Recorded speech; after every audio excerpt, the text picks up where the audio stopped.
and welcome back to the Analyst desk ahead of Origen versus Vitality. It's Origen who flew right out of the gate in 2020, but after some struggles in Week 2, the question is, are they the real deal? You can join the conversation by spamming in chat yes or no, while my two experts attempt to give their opinions. Now, are they the real deal? It's nice and vague. What do you think?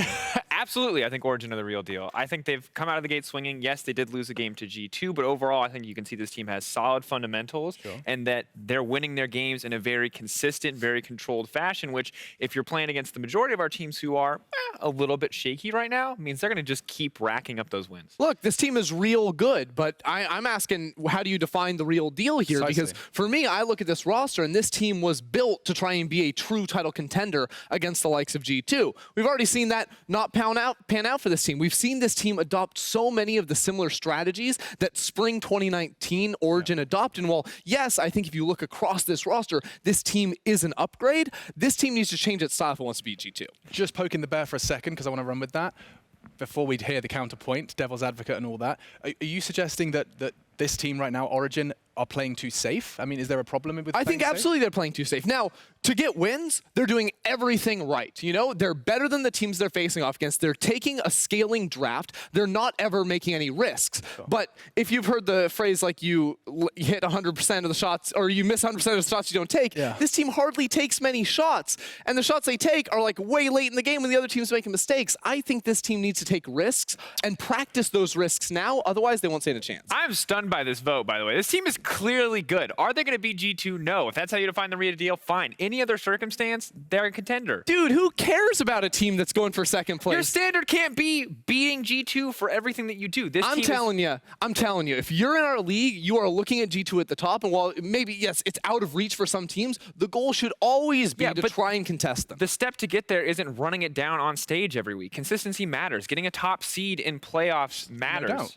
And the higher the seeding is, the more likely it is that they'll get to face G2 in a best of 5, and best of 5 is the true test. I don't care about a best of 1 at the start of the season. But I think you need to practice how you're going to play against G2, because we've seen them take the slow style and it just absolutely not work. The 6-0 is real, and this team needs to start practicing that now, because they're going to be able to win even if they do take risks. This team is just that good. So you see the potential that you know, you're sitting there, and it's obviously frustrating when you see potential and you don't see it realized. I can understand that. But you know, what cost is there if they set their sights on G2? If they're so comfortably beating the majority within this league, you know, we've seen it within sports, other games in esports, when a team has one ahead, you know, one final hurdle, the giant they have to topple, the David versus Goliath, you tend to see the fallout, often negative fallout, in their games and results versus the other teams. I mean, you can't dedicate and change your game to beat the best. Often that requires a completely different approach to beating the majority.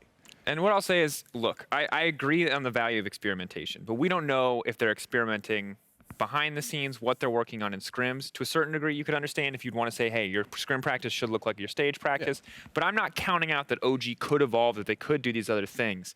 When you look at this team overall, they're solid. They've got good fundamentals. If there's one criticism that I've heard levied that I think is probably fair, is that they're just kind of outdrafting the opposition. They're drafting for scaling. And yes, that safety that you criticized earlier, it's not the safety for me. It's more that we've seen them be hyper-dependent on things like the Gragas for Xerxe, and the time where he's not getting it up against G2, he really looked lost. So that's what scares me about this team, is that are they dependent on 1 or 2 picks to really make their game take off, to make sure that they can play safely, or is there more in the tank that will allow them to have a greater degree of flexibility? I think when we look at the caliber of players on this roster, I'm not concerned about adaptability, especially if you look in the jungle position. Xerxe's always been an innovator. He's always been able to play a wide array of different picks. So when I see this team, I say, yes, they can adapt. I just haven't seen them really do it yet on the stage. And we're only 2 weeks in, but I want to start seeing it soon. Otherwise, the alarm bells will start going off. Okay, so more adaptation from Origen, and that starts as early as the draft. Is that what you're suggesting as well as in the game?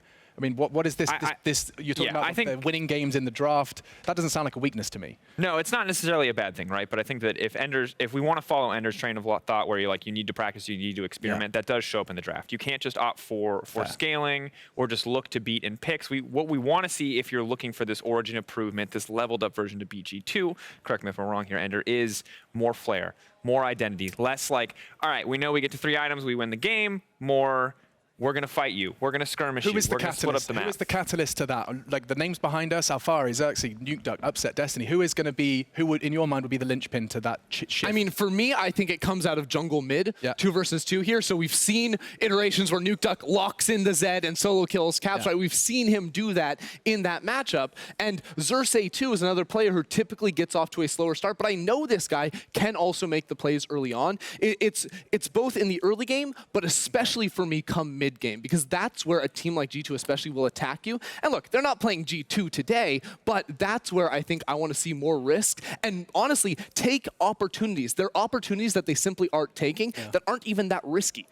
So for me, look, like jungle mid for League of Legends is always just going to be the foundation, and it's no different for Origen. But when you look at this team, we got to address the elephant in the room. Well, the koala in the room, and that's Destiny. Nice. First dose import. And when you look at this guy, it's hard to know how to feel about him, because when you look back at week 1, he's a monster. He's making huge plays. He's everywhere he needs to be.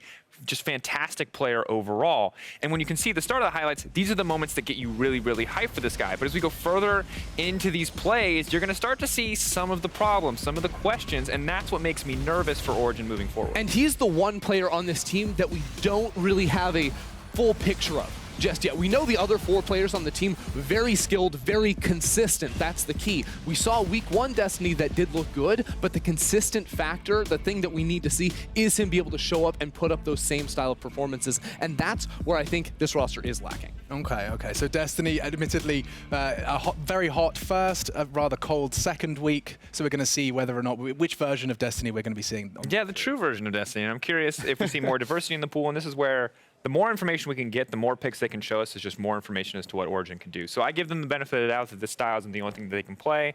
Ender remains skeptical, which I think, can be considered fair. Look, this team, very likely 2nd or 3rd at the end of the split. I just want them to prove to me, because I expect so much out of these players, I want them to prove to me that they can be an actual title contender. Okay, so 30%. That's real deal. brutal, You guys Twitch are slapping chat. us with a 70, 30. Ender is going to be smoked Twitch for chat at least 30 loves me. seconds. They love me. Oh, Yeah, but Twitch that chat doesn't mean your is not what you argument's should be good. getting That's about not Enders. what you use as supporting evidence. Is the bias of Twitch chat. No, anyway, if you are interested in supporting Ender further, you just go ahead and hit us with a Kappa. That's K-A-P-P-A. Tonight, Weird however, chant, weird Origen want to make a statement against a Vitality who are still looking for their first win. Let's hit the rift. It's Bwipo. It is Bwipo. It's Medi Whippy time. Is it? Yes, it works. All right, Pretty it good. works. I'll be Fair honest. enough. We're going to start off by talking about the player of the game from the last game. Reckless won the vote, 51% or He had a good thereabouts. game. He had a good game. Yeah? I think his Yeah? MF ult at the end was definitely game-changing. And he didn't fail any dives early on in the game, which is very important to winning the key player Wow. of the game. We're just welcome to the cast desk. Thank you. Yeah, I mean, you talked to us a little bit about it. It was a bit of a close game against XL, probably closer than you originally planned. How do you feel now after looking back at the game? I feel like we weren't really sure how to play around top lane like in the early game. I wanted to skirmish a lot, and what ended up happening is that LeBlanc took priority, levels 4, and then Selfmade kind of, like, he didn't feel comfortable taking more fights in the early game, because I traded flashes with the GP, and I wanted to, like, look if Olaf could get a gank on him. We both have no flash, both of us are vulnerable. Either Jarvan or Olaf influencing that lane first will definitely be a big, huge factor in the game going forward for top lane there. So unfortunately, I was the one that got I was on the receiving end of the influence, so yeah. You have been in that situation a few times on Fnatic, like being on the weak side of the map, being ganked early on, and does that affect you through the rest of the game? I think as long as you communicate, like, of course it does harm your communication sometimes. You get a little bit frustrated and you're like, oh, like you feel like you didn't have the right idea, and that comes from communication with your jungler as well as just your mindset going into the game. And oftentimes you catch yourself, I had the wrong idea going forward in the laning phase. I should have been playing more defensive from the start. Have to shift your mentality a little bit. Well, let's shift into gear as we get on into Origen versus Vitality. I'm really looking forward to picking your brain during this pick and ban, because you had some very strong opinions before we went live. We'll see if those come to pass as the draft does kick off. So when we look at like priority bans, right now we're still on 10-2, right, Bwipo? So when you're red side, do you feel that you have to ban Syndra along with the Akali, or is only the Akali the priority ban? So there's usually a gamble that people take where you either give it away the blue side, and then you try to draft the comp against it. You know, beefy champions, Merc Tread, Stoneplate, all this type of deal. It's not fun for Syndra. She likes to burst people. Beefy champions, very good against not getting bursted. And if you don't feel like taking that gamble of are they going to first pick? Well, the gamble is actually you go red side, and then if they get it on red side, they flex it. And that's when it's really scary. But on blue side, it can be a flex, but often it's just considered as a power pick. You play it. You slot it into the mid lane. You don't feel like it has any terrible matchups. Early on in this draft, we have the Set and Akali removed, as we've seen for the rest of the day. Jarvan, Elise, and Soraka taken away by Vitality. So Soraka ban is a bit surprising, I guess. I guess she's spreading her presence around the EU, if you will. Set and Akali are two solid flex picks for solo lanes, champions that can be a headache, blind picking into. Pantheon, the exact same. You just pick them on one on blue side. They're strong laners. You don't have that many champions that you feel comfortable playing into, and they usually just blind pick it. And what's interesting is that Origen must have noticed that Vitality were actually banning Syndra on blue side last week, which suggests that they don't have a high priority on it and they don't want to play it. So by leaving it open, they must have expected that they can get it, but of course they leave the Gragas open. And we've been hearing from a lot of junglers that Gragas is like S tier right now, Bwipo. You know how I feel about Gragas. Yeah. Predator ganks are very obnoxious. He also has the flash on top. A very safe jungler. If the game doesn't go too fast, he's always going to have value, both in team fights and in the early game, looking for those ganks. And I feel like that when we watch Vitality play, they have a tendency to play towards the top side of the map. Right. So given that they're on blue side, do you think that with a Gragas, there's something you can pair up with a good top lane champ to try and invest in it? There's many, and usually they get picked up a little bit earlier, such as the Aatrox or the Pantheon, and then you try to get more aggressive lanes, more gankable lanes. But in this case, they're going 4-5, which means Alphari will comfortably find a 5-pick counter pick, most likely.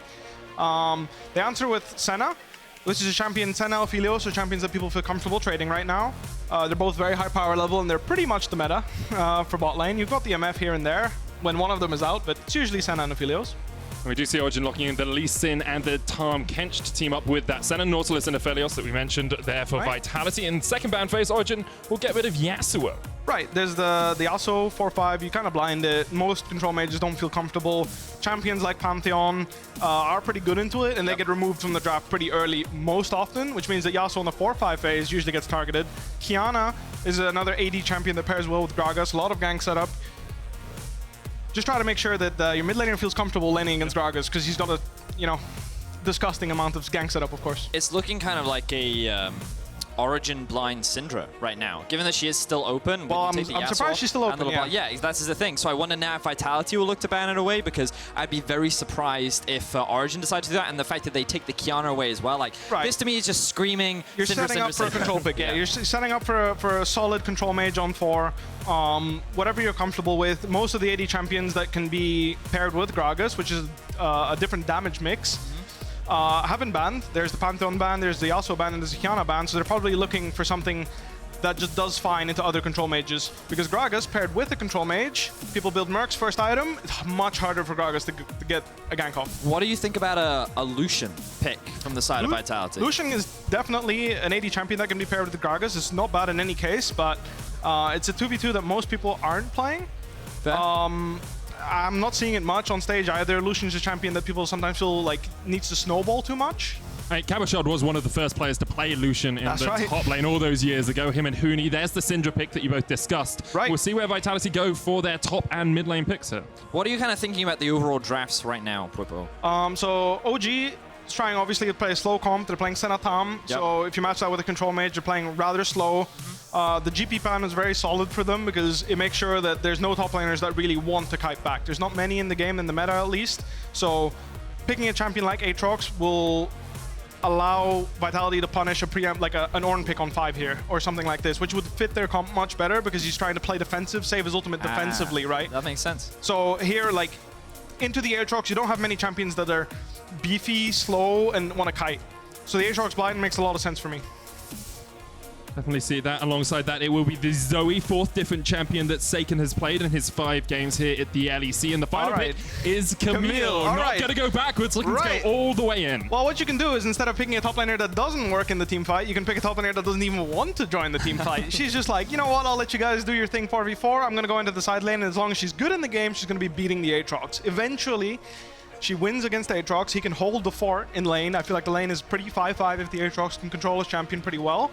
Cabochard obviously skilled enough, Alphari very skilled as well, which means that there is room for Camille to find plays, find gank setup and whatnot, but Aatrox in general, I feel like personally has control in this lane. He's got more push, stronger abilities in the early game, and in general is just trying to get ahead of Camille so that he doesn't get outscaled into a different dimension later on. Well, I'm very happy that we get this matchup and we have you on the desk, Bwipo, because this is a very unique matchup. Well, I say unique, but I think it gives us a lot of opportunity to see some very cool trades in the 1 versus 1. When we kind of look at the rest of the draft, what do you think about the scaling aspects? You talk about Origen playing a slower comp, but when I think of late game, I think of Zoe Gragas offering a lot of value into the late game relative to someone like a Syndra and a Lee. Right, so I think in this game, specifically, OG's comp, Lee Sin is doing nothing. He's just there to make the early game bearable.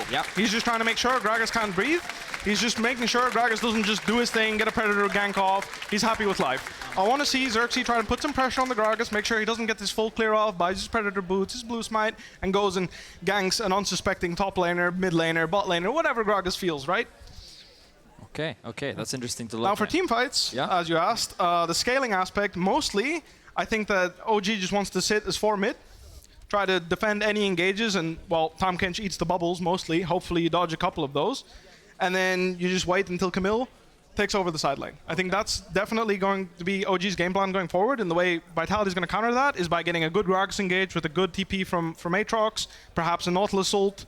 Just that's what we always talk engage. about. If a team's waiting just to split push or have one person in the side lane, you hard engage onto that team with a numbers advantage, right? It's basics of League of Legends. Absolutely. We do have a slight pause just at the start of the game, which is why we're taking a minute before we get in. And it happened with Cabochard last week, Bwipo. We're just keeping you here for longer. We like your dulcet tones. We like talking to you.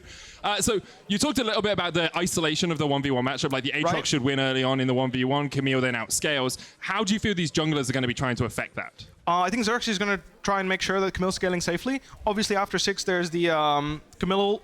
Very good gank setup, very easy to look for a kill on Aatrox. I'd like to see Alphari pick up the anti-healing very early so that they can look for the gank opportunities on Aatrox, especially pre-6. After 6, once Lee Sin gets access to the Dragon's Rage, it's much easier to burst down Aatrox, but even then, sometimes Aatrox lives long enough to turn a 2v1 into a 2v2 and potentially survive for Gragas to come in and clean up. So talk to us about some of the starting items. We see Doran's shield versus Doran's blade. What do you think about this? What's the logic behind some of this? So Camille can obviously use her W to try and punish the Aatrox. So she can play really slow, use her Q, just get the movement speed off the creep wave, then cast her W. Aatrox can't really dodge it because if you position it well, you've got control over your champion, you've got more movement speed. It's way easier to poke out the Aatrox slowly. And the only response he really has is by using his Darkened Blade once, right? He can only cast his Q once. You hit it with the edge of the blade, you trade a W for a Q, that's worth it for Camille. Ah, I see. If Aatrox commits that trade, so can Camille, and in that case, Camille's passive comes in play, and she ends up winning that short trade. So, I mean, everything you're describing right now makes it sound like that this is a really good matchup in the early laning phase and the outscales for Camille. So what can the Aatrox do? I wouldn't say it's a really good matchup for Camille because Aatrox can just force a trade on her. Right. And if he's committed to the all-in and goes very, very ham, he can actually end up winning the all-in trade. He then gains control of the minion wave, creates a slow push because his moves are mostly AoE. Yeah. Which means that his jungler can influence and potentially look for a kill, right? I see. So he gains control over the minion wave the more you trade, which is very valuable if your jungler is first, which in this game it's not, right?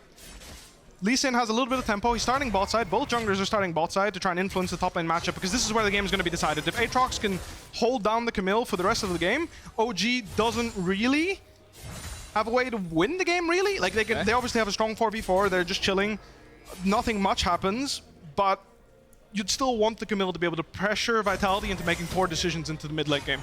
Origen's primary win condition will be having Alphari in that side lane, then playing 4 in the mid. Vitality trying to stop that, of course, with Cabochard. Seeing what he can do against Alphari early on. We've already seen Alphari get a little bit of damage down, and as you said, both the junglers heading up towards top. Actually looks like Skeanz skipped his Razorbicks, skipped his Wolves, and is coming straight up here after that blue buff. All right, so what happened here is that Cabochard, he didn't quite commit as hard as you'd want to.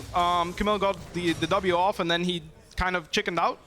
If that happens and Camille gets level 2, you have to back off all the way. Right. Because he didn't back off all the way, she ranks up her hookshot. It's very easy for her to get another easy, quick trade on. And from this point on, the slow push for Camille. Ideally, I'd like to see her crash this wave.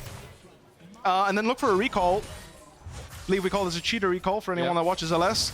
This helps Camille put the wave in a good position. Much harder for Aatrox to breathe. He can't really push up because he risks getting ganked and his jungler has to come and cover him, which is never a nice thing to do if you can't actually get a gank off. Bit of trading in the bot lane as Jactroll landed the dredge line, but Comp is just going to push in this wave. Now, Bwipo, something that you did talk about earlier as well was you wanted to see Xerxe trying to get into the face of Skeanz and try and pressure this Gragas out. And what he's utilizing well is the pressure that he has in mid and top to already invade. And something that you also talked about was providing safety for Alphari. So even though the bot 2v2 is struggling, when you're running the Senna Tehm, you're typically playing for that defensive style. And by bringing Nukeduck up, this whole game plan speaks to be like invest in top, while Vitality try and invest in bot. Yeah, Vitality look for the dive in the bot lane. It's very difficult against a Tehm Kench. Here we go. We've all been there. Knocked into the wall. We've all been there with those. Flashbacks. Deja vu for you as Destiny eats the thick skin. Comp trying to get the kill. We'll get it. Jactroll's going to fall as well. As will disaster. Comp. It's over. The game's done. They've lost top lane. They've lost bot lane. Just give it to Origen right now. All right, so what happened there was they didn't quite manage to kill the Tehm Kench, and Comp ended up using his Q on Aphelios, which you can't actually cancel. So he was stuck auto-attacking, and then Upset, already being in range, just walked up a little closer. Comp takes the turret aggro. Jactroll dies from the second to last tower shot. Comp ends up taking aggro, dies as well, and it's just disaster, really, especially considering they got a dive off top lane, which, well, there was not much Cabochard could do after the initial trade. He messed up initially, giving priority to the Camille, but the way Skeanz's path implies to me that they weren't planning on playing topside, and he probably just assumed, you know what, I'm going to be fine, I'm going to try and survive here. So talk us through, when you're looking at this as a top laner, you're like, there's actually nothing I can do, right? It's very, very difficult. He basically has to flash the hook shot or uses Umbral Dash to dodge it, and then he has to use the other move that he has left to dodge a Syndra stun, and then maybe you get a 1-for-1, but you're dead no matter what. And here we can see the hook landing initially from Jactroll, so he draws aggro, but then a stun comes out from Comp, and now they're looking to try and end things off. Destiny doesn't have any mana. One of the problems they do have is Upset does get that level 3 mark, along with Destiny, so they have that extra bit of stats available to prevent the dive from happening. Yeah. Because you've got to remember that when that dive was happening, top Cabo was only level 3 versus 3 members who were level 4. A big issue with that dive on the bot side was that Comp wasn't actually hitting when Gragas body slammed and took aggro on the Tehm Kench. If they were able to do that and then de-aggro and then loop around backwards... Oh, this is not good. Well, yeah, a lot of action in this early game. It's a bit of a struggle battle already for Vitality. Nukeduck not level 6 yet as Saken gets some damage up, but the paddle star's already been used as the cleanse away from the Ignite, and Xerxe's looking for the jump in from the side. One more auto would be enough, but they get into the belly of Destiny! Saken still has the flash, but the last embrace is gonna lock him up, and this should be more for Origen. However, Nukeduck's fallen, the Tehm Kench has been caught as well, and now Origen are running for the wins. Double flash into the sentry, response the blast cone. I called it over way too early. This is it. Oh, Saken's got flash! He's gonna jump away, Saken. Not quite able to get in range.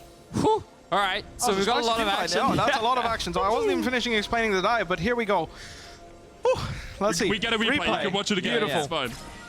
So he gets the Proto Belt, manages to catch Nukeduck off guard. Nukeduck's really greedy with his flash here, not flashing. I don't think he expected quite that much damage coming out from the Zoe. Obviously, her picking up the summoner spells, running him down with the bonus movement speed she gets from the W. And then here, they feel like they can turn on Zoe, but Lee Sin doesn't have the Sonic Wave, which means that there's not enough damage to finish her off. Yep. And Vitality gets the collapse. I mean, one of the biggest things as well is the fact that Saken was level 6, Nukeduck was only level 5. If he'd had that ultimate, they may have been in a stronger position to turn and maybe win the 2 versus 2. But the moment those flashes were gone, you give Zoe that extra power, and they were able to find a good chase. Nukeduck's got no sums here. Dredgeline doesn't connect, but Skeanz is coming in as well. It should be easy. Oh, he misses the bubble! So the phase rush coming in clutch there, actually. Yeah. The slow from the Gragas cast didn't quite do anything, really, thanks to the phase rush, and then the bubble misses. I feel like Jactroll should have just played slow, held his hook, waited for the body slam, and followed up CC right there. Not sure. I didn't see the start of that play, so I didn't see where Zoe was, so I don't think she could follow up on the body slam that easily, but that's just unfortunate. I feel like if we hold the hook there, that's a guaranteed kill, and the game looks a lot better for you. Still, it's not a bad game. They made a nice comeback play. The game is playable because you got the BF sword and the Aphelios. Yep. He's chilling. He's happy. He's got some gold to spend. It's actually ahead in gold in that lane now. Absolutely. So, all in all, other than the top lane matchup, bleeding heavily right now, and it will get worse. So this was my question, Bwipo, because obviously, if you're a top laner in this game, you've been involved in none of this action, as is normal for your game, right? You've been dived once. You've been dived once. Yeah, you've been dived once, and everyone has now forgotten about you. So if you're the Aatrox in this position, how worried are you about the game state? Well, right now, you're just praying to God Lee Sin decides not to kill you here. Right. Camille's got the ult. Again, there's no anti-healing on Alphari, so maybe he feels comfortable with fighting in this creep wave. I personally think that he might be able to pull off a 2v1, so I can see where the confidence came from, but for him getting this recall off and hopefully picking up Ninja Tabai or some defensive itemization will help him stabilize the lane a little bit and try to, well, he went for damage, he wants to kill people. I can respect that, I can respect that, I can respect that. I just think in his position right now, he just wants to not die, not lose the game for his team. Or at least slow down the process of losing the game for his team, because that is going to happen once Camille finishes her items. So his TP is going to be up in, I think, like a minute or so, something like that. Do you think that that could be an option where they try to invest a TP bot, try and shut down the bot lane or something? I mean, right now, I feel like most of the action is going to be decided by the junglers. Right. They're both about to hit 6, and all lanes at this point are somewhat volatile. There's just a cleanse on mid lane, which means Gragas can still look for a body slam flash. No flash on Nukeduck. There's no flash on Saken for the same reason, no cleanse even, which means that with a gank setup from Syndra Lee Sin, there's an opportunity there. Bot lanes, there's still no flashes. There's a flash on Tehm Kench, but Upset doesn't have it, Comp doesn't have it. And then top lane, there's just a lot of gank setup here. So no matter who's going for this gank, it can work. I do like this vision toggle on the minimap, though. It's actually very little vision that Origen have right now. Sorry, that Vitality have right now. Origen have littered that bot side river. Vitality getting a ward in here or there, but quite difficult from in this situation. Forward. Yeah. Cabochard misplayed a lot, but again, maybe no, he can't. So what ended up happening there is he used all his stacks on his Darkened Blade, his Q, and Alphari played it properly, dodged the third Q with his ultimate. There's no healing, there's no damage, there's nothing. You just die. I'm beginning to think, Bwipo, that you don't need either of us here. There's a lot of action to talk about. It's great, man. I'm loving it. You're really informing us, but I could just hold my mute button for the next 10 minutes and let you guys chat. So in that case, the wave is frozen for Cabochard, and he wants to make sure that Camille has to come into him to get the gank off. He went ahead of his own creep wave, which means he was vulnerable to getting hit by Lee Sin's Sonic Wave really easily. It was too easy to kill him there.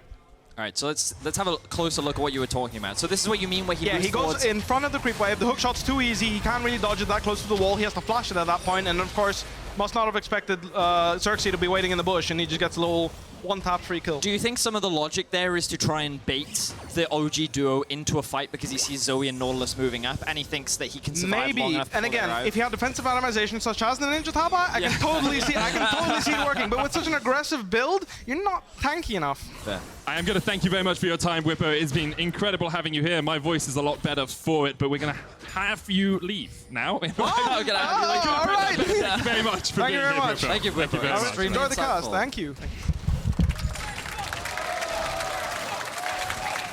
The fans go wild for the top lane maestro himself. Thank you very much. Thank you again, Bwipo. Wow, that was extremely insightful. It was. Bwipo. We learned a lot about top lane. And the rest of the map, because a lot of action was happening everywhere. It was great. Origen we'll just do a quick state of the game analysis here. Vedius. Origen have 1,000 gold lead.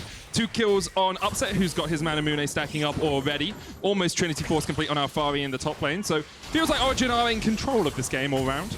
I mean, yes. Something that Bwipo talked a lot about was Origen's primary win condition is Alphari. And as we can see, he's now sitting 1-0-1. His Trinity Force is nearly completed. He's in a very powerful position. So Vitality are investing a lot of their resources into trying to put him behind and trying to shut him down. That's kind of like their next game plan. Obviously, what we also talked about was Vitality could look to try and force some of these fights, 4v4, maybe even find a 5v5, because Origen is mainly going to be looking to play slower, play defensively, play disengage, while Alphari generates pressure on a side lane, which means that for this early Mountain Drake, OG likely will not look to contest it. If they can get it for free, then they may look to grab it then, but running the risk of finding a fight around that objective is one way in which they could lose control over the game. And they don't need to do that when they know they have this scaling side lane pressure on their side. Origen, known for their slow, methodical play, have been showcasing it so far this split. Only 1 loss on their scoreboard, of course, to G2, who pretty much demolished them. Skeanz misses the flash, but still gets the knockback on Nukeduck, who still has his own flash. There's the cleanse once again, unleash power. Sonic Wave dodge, Saken steps to the side. Xerxe will chase him down with the skirmishers, gets the kill, but great play there by the Zoe in the mid lane. A lot of missed skill shots that we are seeing from both sides. But missed or dodged? I'm going to say missed. Okay. When we have a look back at the replay, we'll have a better breakdown. But as Bwipo was very rightly saying, a lot of this point in the game is going to be heavily determined by the junglers. Both summoner spells did come back up for both mid laners, but Syndra, due to her inability to avoid things like the Gragas engage, it's something that makes it very easy to set up. He misses the flash body slam. He does land the ult, but then again, Saken misses the E. Nukeduck is then going to cleanse the Ignite, but then a good flash here from Saken to allow the Q, but then again, he gets kicked out of the Senna ultimate, where he then, of course, dies to the red smite, rather, from Xerxe. So, yeah, quite a few skill shots were missed in that exchange, but it ends up being 1-for-1 overall. And the most dangerous thing for Origen is the fact that Nukeduck has now lost both of his summoner spells, which means that Skeanz could look for a return gank, but the same could be said for Xerxe. Let's see who decides to go towards that mid lane. Of course, Zoe, although with a lot of mobility in her kit, it's actually quite easy to catch out when she doesn't have her flash. You know where she's going to land from the portal jump. And, she is obnoxious, though, when she has a summoner spell on her W, because of the bonus movement speed that she does get can make her even harder to lock down. And, of course, the ultimate can be used to dodge things like the Syndra stun, depending on whether or not you can predict where it's going to go. So I think that she's a little harder than that of Syndra, but you are right, she doesn't have any inherent escapes, which means that should a QE land from the Syndra, Lee Sin's just going to land that Q, going to follow up, and it's an easy kill. And she has an escape, it just puts her right back into the action. It's an escape for about a second. Upset missing the last embrace there in the bottom lane, as Destiny took a little bit of damage from the Sentinel. Skeanz, knowing that both the support and the AD carry for Origen are on the bot side of the map, and knowing that Jactroll's here on the top side, ready to help him out, will start up the first Rift Herald of the game. Now, Destiny's coming in. It's only him in the Abyssal Voyage. Comp's going to put down the Moonlight Visual. Destiny's going to take a lot of damage. The thick skin shouldn't be enough. Comp gets the 1v2. Alphari with the chase puts him in the baby cage, and eventually Comp will fall. But that was great play from the AD carry for Vitality. Just shows you how strong Aphelios can be when he has the opportunity to get that 1v1. I think Comp played that very well. I believe he managed to stack up a bunch of chakrams, which is what ultimately gave him that 1v1 power, but the action hasn't stopped yet, Medic. Xerxe getting dived here in the top lane. Skeanz going to knock him back straight into the body slam. A shut down for Vitality as they are matching Origen blow for blow in this early game. Yeah, quick response coming out from Vitality. They recognize that the TP has come out from Alphari towards the bot side, so they use the Rift Herald play up towards top. Before we get back to that action, let's have a look at how this replay happens. You can see the chakrams have come out. He gets a bunch of chakrams from both the turret and his ultimate. So I believe he's sitting on about 6 right now, and the closer you are to your target, the faster your attack speed ends up becoming because of how quickly your chakrams return. If Alphari had not joined the fray, he may have just walked away with a kill there. So very well played from Comp, recognizing the power of his champ. Also deciding, who cares about the 5 guns Aphelios has? I'm just going to stick on this one for the entirety of the fight. Worked out well for him. Origen still with about that 1,000 gold lead will get themselves a Mountain Drake. But first, tower for Vitality fell in the top lane. Looks like it was answered by Origen down in that bottom lane. Having a quick look across the gold, slight lead for Comp, about 300 or so, but look at that sizable sum that Alphari has amassed, 1,400 gold in the lead over Cabochard. Of course, we can see a slight advantage in favor of Saken, but the XP actually going in Nukeduck's favor. We'll see how much that swings things later a bit. Well, both have hit level 11 now, so have that second Completely activation. irrelevant then. Great point, Vedius. Ultimate comes out from Comp. Graviton's going to lock him up. Saken didn't find the connection he was looking for. Good binding coming out from Upset to lock up any potential follow-up. But the range on the ultimate from Aphelios, very obnoxious. And one of the most annoying things is you can, because it's difficult to identify what the offhand weapon is, you can keep things like the Graviton secret. Yeah, and then you kind of come out of Fog of War, you switch, you ult, and then all of a sudden that's been applied and you didn't realize you needed to dodge that skill. So it's it can be pretty obnoxious to deal with, and we saw that Nukeduck was forced to cleanse in that situation. Graviton's really the one that we see most of the time for those teamfight routes, or at least in teamfights, because getting an AoE route on AD carry is pretty darn effective. Yeah, and then the flamethrower is the other one. Or the blue one. Blue pew-pew is what we call this in the business. Blue pew-pew. Yeah, I believe that's a professional term, actually. Or blue flame hellions if you're a StarCraft nerd. Oh. I'm not, so that's an interesting reference. Well, thanks for the intrigued sort of sound you made, because you could quite easily just be like, do you? Cool. Oh, yeah, again. Like, fascinating. How interesting. Anyway, let's kind of look at the game state, because we're approaching the 20-minute mark. I kind of want to keep going back to what Bwipo was talking about when we think about win conditions for both these teams. Something that Bwipo and I discussed was about the scaling aspects of Gragas and Zoe into the later game. We're kind of getting to a point where Lee Sin's value is going to get progressively worse and worse. Obviously, he still has the kick, which can be used as a disengage tool, potentially an engage tool, but relative to the Gragas, whose damage will continue to scale, as Saken nothing's going to happen. Gets a good bit of damage there. But relative to the Gragas, who's going to continue to scale, there's a lot of teamfight power, especially from Saken on the Zoe. His damage is going to get that much larger. And one of the reasons why Zoe can be a very solid pick into things like Syndra as well is it's easy to land a bubble on an immobile mage in the mid lane, but also she just outranges the Syndra pretty dramatically. Yeah. Syndra, surprisingly short-range mage, and when enemies come into her sphere, she's very good at getting them away from her, but she's not that good against champions that are outside her sphere and can do a lot of damage from range. Okay, so we've heard the discussion, of the 4-1 comp coming out from Origen. Is there like a set point at which that just should roll over the Vitality composition if Vitality don't find these perfect engages and teamfights they want? I mean, I think this is where kind of the responsibility falls on Vitality, which is something that kind of plagued or has plagued them so far this split, because they seem to draft themselves very specific win conditions. And admittedly, this wasn't them drafting that, it was Origen's answer with the Camille last pick, but they're kind of on a timer. And this is where they kind of need to start grouping up around comp. You can see that he's almost completed his second item, but he is already pretty strong given that he's level 11, and we want to see them like setting up for these Drakes. Rift Herald isn't available, but that's fine. Trying to utilize this is what we want to see, the 4-man group, and trying to move in to the enemy's part of the map so that you can use your numbers advantage to try and force these fights, where in theory you should be stronger. Nukeduck's all the way up in the top lane without teleport as well, so although there's a minute 40 left on the Cloud Drake, Vitality use that time to get some vision control, and I expect to see them trying to force around these objectives, as you said, a little bit more. Now, Alphari's jumping forward. Oh, he can definitely win. Yeah, this. he can definitely win the 1v1. Jactroll's trying to get the flank position, but he's going to meet Xerxe straight face to face. Xerxe ignited. Should be able to just walk away from a Nautilus, although, of course, Nautilus can do a lot of work as a support. They're looking for this bot lane tower, trying to open up the map just that little bit more. Alphari dodging away as much as he can. There's the Hexag ultimatum. Piercing Darkness coming out, or Dawning Shadow, actually the ultimate. Oh, great hook, though. Gobbled up by Destiny and immediately spat out towards his teammates. There's no wave here for Vitality. Comp, he's in an awful position. Flashes away, but the Sonic Wave's still going to hit. Here comes Saken. Look at the damage coming out. Comp already down. Didn't go with his team and was caught out. It was the minion wave that you were talking about, Menik. The fact that it wasn't in a position to allow Vitality to siege meant that Comp had to go the long way around. He used his flash, but that wasn't enough. That allowed Origen to not only get the top lane turret, but they protect their bot lane tower as well.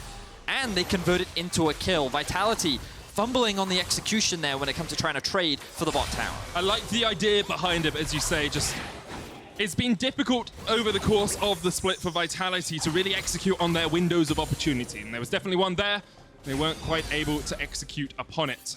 I'll have another look at it because the start of this is actually really well thought out by Vitality. So you can see that Xerxe is just trying to be obnoxious, trying to stop Jactroll from cutting Alphari's escape route off because they want to disengage. They recognize, okay, let's just trade towers. But then Origen realized, oh, actually, Kench can come down.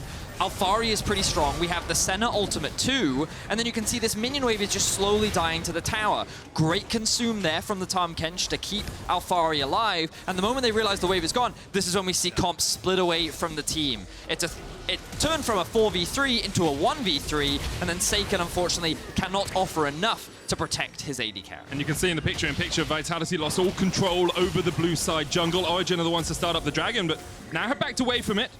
Upset is in the mid lane, can come across. Nukeduck's down towards the bottom. Let's not forget, though, this is one of those situations where Vitality as a 5-man could turn a fight in their favor. So Origen have to show that respect. You can see that the disengage is already coming out from them. Level 11 has now been hit for Xerxe, so he has that small bit of extra smite damage. Let's see if Origen want to contest this. How much do you care about the first dragon for Vitality? Well, Abyss of Voyage coming in. Origen split on two sides of it. Pince is coming out, but Skeanz has already got it. Kicked away. Won't be able to escape apart from using that stopwatch. He's taken down. Here's the hook from Jactroll, but Vitality should just back away. Here comes Alphari. Flash away from Jactroll straight away to get himself to safety. Comp's putting some damage out. Upset. Just about gobbled up in time. And Origen get out. 5 members free. There's the depth charge, but Cabochard's already fallen. The sleep comes out onto Alphari, Nukeduck flashing forward, and Comp goes goodbye. Jactroll's gonna fall as well. The stun comes onto Saken. Alphari on the chase, doesn't have the ultimate, and Saken will walk wounded away from the fallen bodies of his comrades. And that's a really solid fight from Origen. They can look to convert this into the mid-tier 1.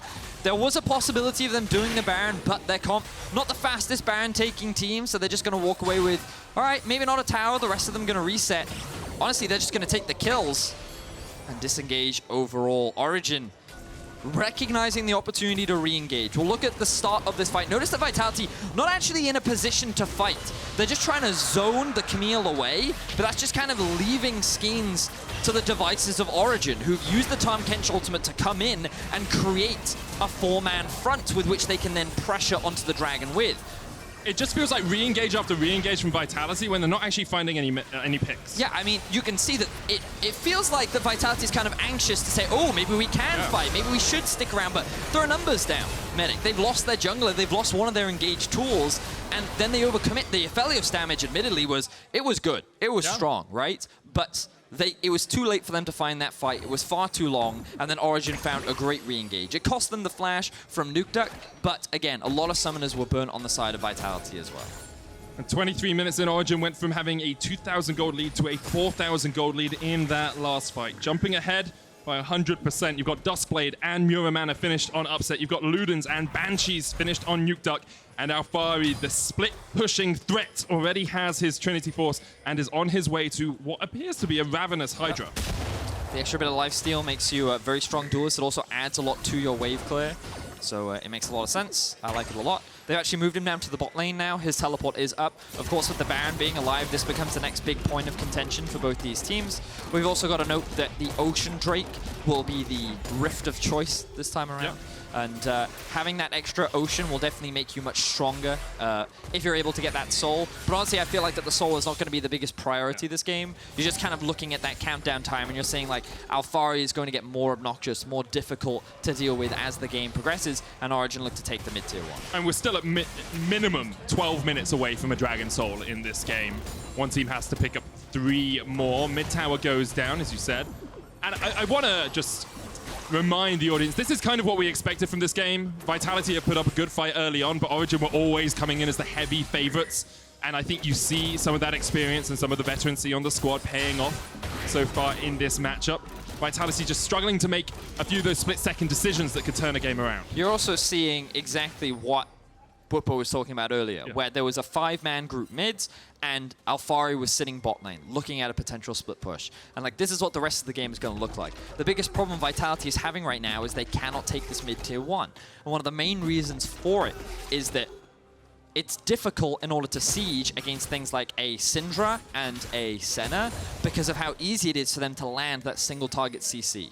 I don't know if you've ever tried to approach a tower and then a Syndra QE comes out. Yeah, it's not only are you stuck under the tower, she could potentially clear or at least significantly damage most of the minion wave, and then she can throw her ult out and that could be you dead. Right? Meanwhile, there's a Camille in the bot lane also sieging. So you have to create this situation where you can force the Syndra back and the Senna as well in order to actually take that mid tower. And Vitality haven't been able to do that. They haven't been able to get good vision control inside the enemy's jungle to force this Syndra back off the tower so that they can take it. So they've ended up in this awkward gray area where, yeah, they can have 5 people. They grouped up mid, but they're actually too afraid to go anywhere near the tower, which I think they're a little too afraid. Because when you think about their tools, you have a Gragas ultimate. You also have a Zoe who can hit you from very long range, and they can use this poke and threat to actually threaten the mid tower, which right now they're not. They're a little too afraid of what Alphari can do in the side lane. The problem is for Vitality, it's only going to get worse as the game progresses. And that's the thing, right? Like, I could understand being afraid if you could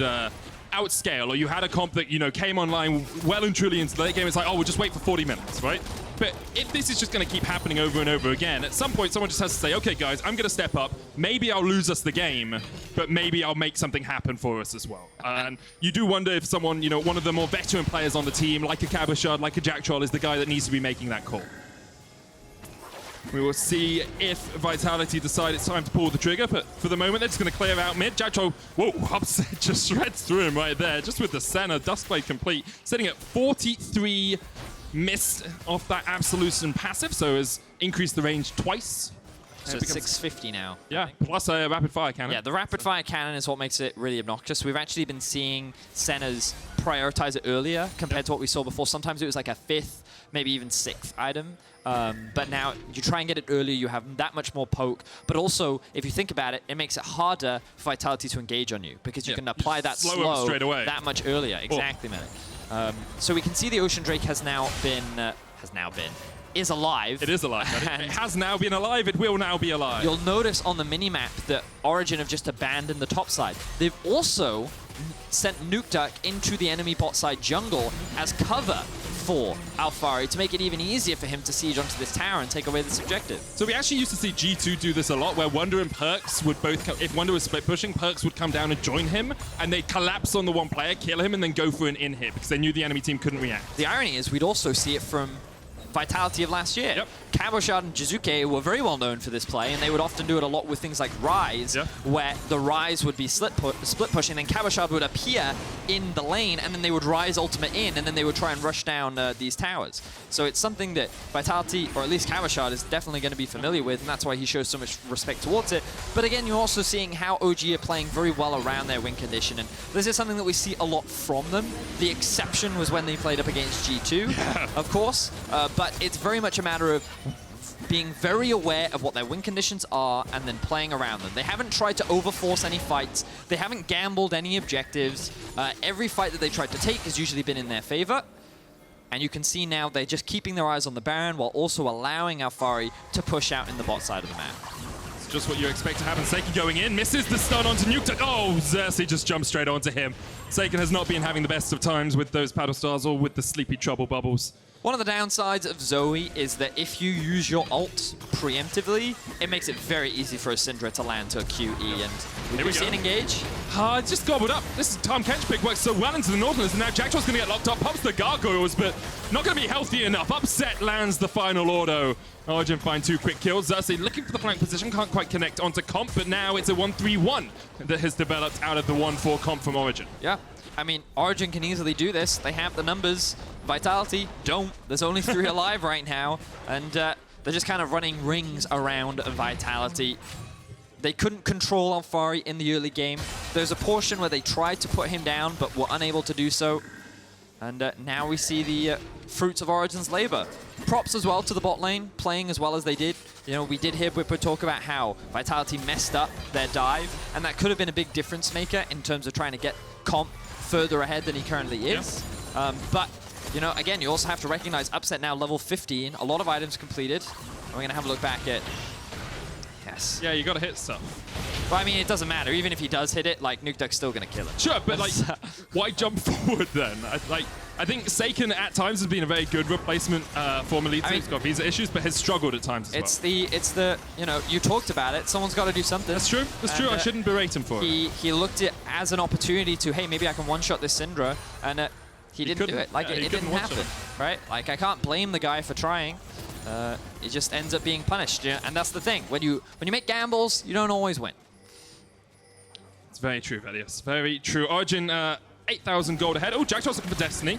There's a blast cone there. Jactroll hooks the wall, which is a target that you can hook, although perhaps not the target he was aiming for. Well, if he could have closed the gap and then ulted, maybe he could have set up for a pick. Maybe. Did you see the gap? He could have autoed him. It's like the gap was not large at the time. It was, he tried. Okay, he tried. So, I mean, you got to give Vitality something at this point, Medic. Like, the game's over. I agree. Actually, let's have a discussion about that, okay? We have 2 teams who are very likely to be 0-5 after this game. Vitality and Schalke. Yes. Do you feel they are of the same level? You mean in terms of... Do you think Vitality and Schalke are the same? Would it be a very close game if the 2 played each other? Oh, I mean, like, I think both teams have very different issues, so I think you're in for an interesting game. Hang on a second. Action? No. Are you sure? Well, I mean, Jactroll might die. Are you sure? Jactroll might die, but yes, no, I am sure, Vedius. Was sure all along, never doubted myself for a second. So, again, I want to draw your attention to the mini-map. That's the word I'm looking for. You'll notice that both top and bot have been pushed in, and Origen are now grouped up as 5 to push in the mid-wave. They're using numbers to guarantee priority in this lane, and they're going to keep returning to these lanes, pushing these waves out, and this is very classic Origen. Yeah. This is, you have to feel the pressure of multiple threats across the map. Yep. And it's great because I'm making a level up episode on this specific topic around how to use minion waves. I didn't realize we were allowed to advertise ourselves on the podcast. Origen is just giving me free material right now, which is great. Alphari jumps onto Cabochard, just trading on him. There's the Hexa Golden Maiden. Cabochard has already popped the World Ender. Dawning Shadow comes out from Upset. But this is beautiful from Alphari because, yes, he invested everything into try and trade against that Cabochard. But look at the minimap. 3 people went down to try and help Cabo. In that time frame, Origen goes straight back to the Baron. And again, it's just because of how much map control they have. Even though Vitality see it, looks like they can contest because of how... Yeah, you're right. But Origen's Baron is very slow. Skeanz already in position.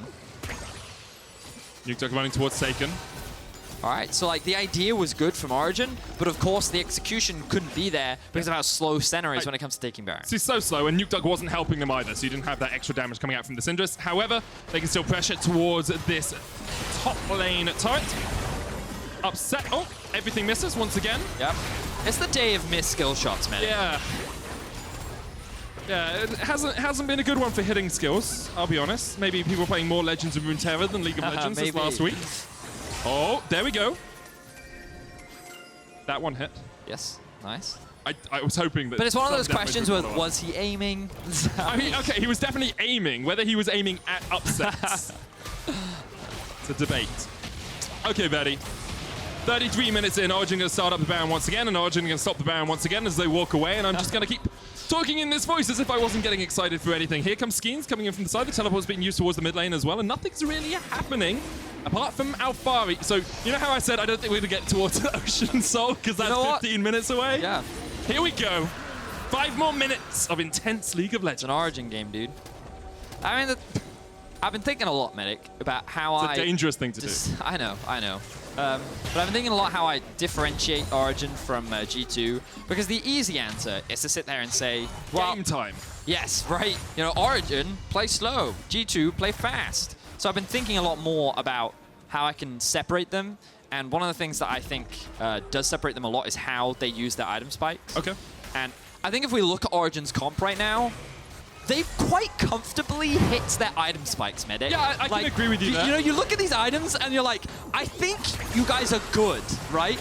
But the question is, are they going to use that as a go signal to actually do something? No, right? And I think I've kind of hit the nail on the head when it comes to like differentiating them, though, because you know, Origen are so controlled that even though they are so much stronger than Vitality, they're still playing it patiently, and that's not the wrong way to play. It's just the patient way to play. Yeah, it's a way to play League of Legends, and it might not be the most exciting. It might not be the most enthralling because a kill isn't going down every minute. Yeah, I think it was Bwipo on PGL that said they like the 99.999% play, you know? And you can't blame them for that because they want to win, which is fair enough. It's the idea you don't gamble. Yes. You don't have to gamble if you know for sure that the play is going to work. Exactly. Not a gamble. And it kind of ties back to what we were talking about in week 1, where Origen have this really good drafting. I think we kind of see a return of that today, where they've put themselves in a position where they don't have to be the hyper-proactive team.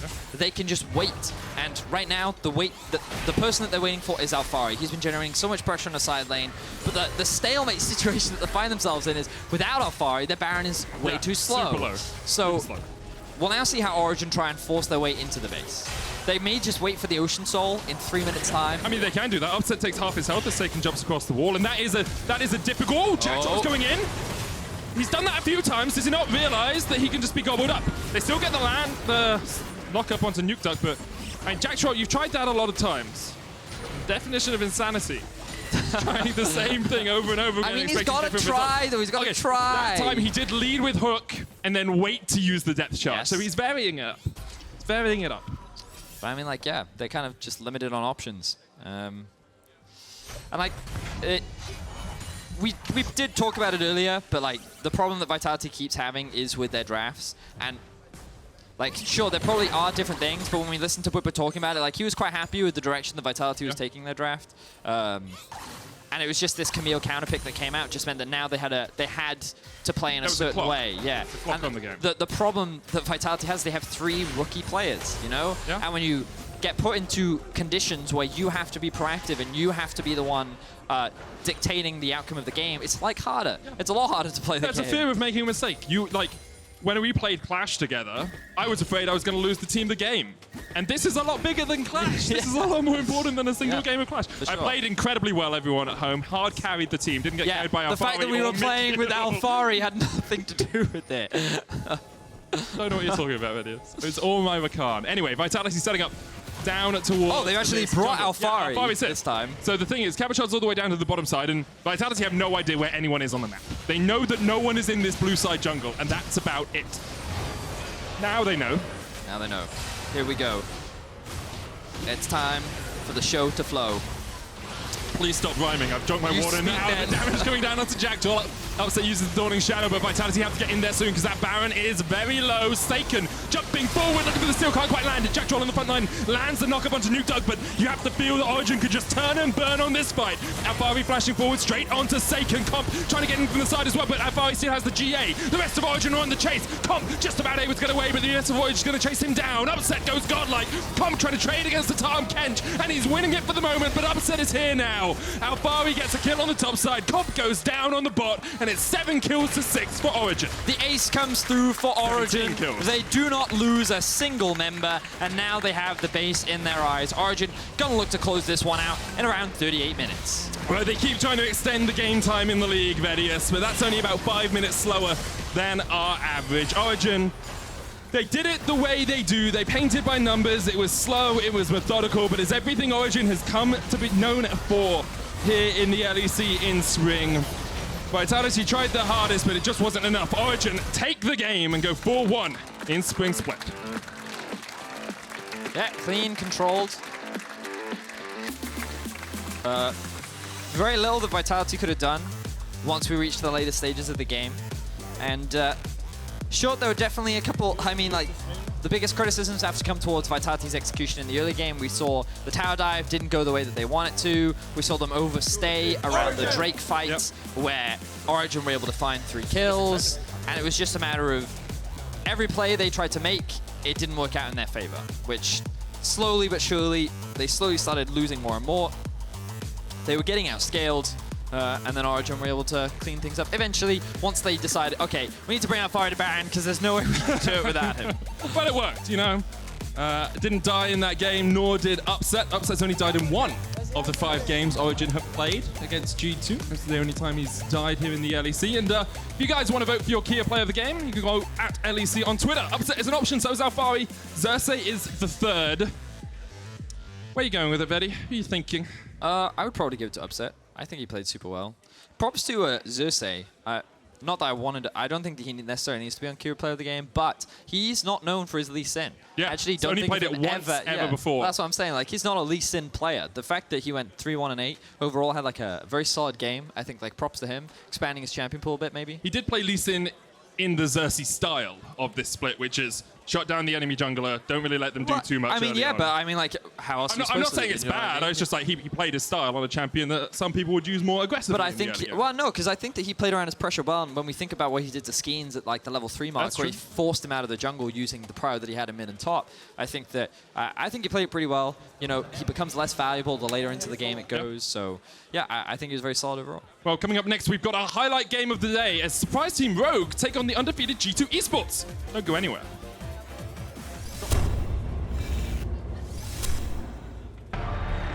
I expect 2020 to be my best year so far in League. I'm really excited for it, really excited with those teammates. Their level is really insane. It's very exciting to be back in Midland. It's very easy for me to switch back because I've already played all the years back in Midland. I'm just very excited to see how I'll perform.